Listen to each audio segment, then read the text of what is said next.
நம்ம பார்க்குற பாக்கு அப்படின்னு சொல்றது வந்து ஹார்வெஸ்ட் பண்ணதுக்கு அப்புறம் இப்படிதான் இருக்கும். இதுல இருந்து நிறைய விதமான ப்ராசஸிங் பண்ணி தான் இப்படி வரும். பாக்கு எல்லாமே வந்து இதுக்குள்ள வந்து நம்ம போட்டோம் அப்படின்னா இது வழியா வந்து இப்படி போய்கிட்டே இருக்கும்.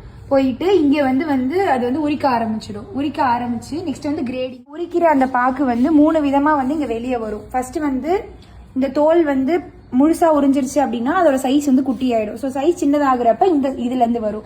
அதை விட கொஞ்சம் மீடியம் சைஸ்ல இருக்கிற பாக்கு வந்து இதுல வரும். அதை விட இன்னும் ஒழுங்கா உரிக்கல அப்படின்னா அது வந்து இந்த சைட்ல வரும்.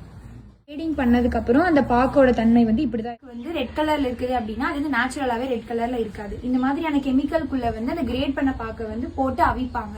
எவ்வளவு ஹார்க்குன்னு பாத்தீங்கன்னா ஒரு 1 ஹார் பக்கம் வந்து அதை உள்ள வச்சு கொதிக்க வச்சாங்கன்னா அதோட கலர் வந்து இப்படி இருக்கும். சிகப்பாக இருக்கக்கூடிய சாயத்துல போட்டு பாக்கு சாயத்துல போட்டு கொதிக்க வச்சு ஒரு 1 ஹாருக்கு அப்புறமா எடுத்துட்டு வந்து இந்த மாதிரி வெயில காய வச்சிடணும். எவ்வளவு மணி நேரத்துக்கு காய வைக்கணும் அப்படின்னா கிட்டத்தட்ட ஒரு வாரம் ஃபுல்லா காய வச்சு மழையில இருந்து பாதுகாத்து அதுக்கப்புறமா வந்து அதை உடைச்சு நம்ம கையில வர்றதுதான் பாக்கு.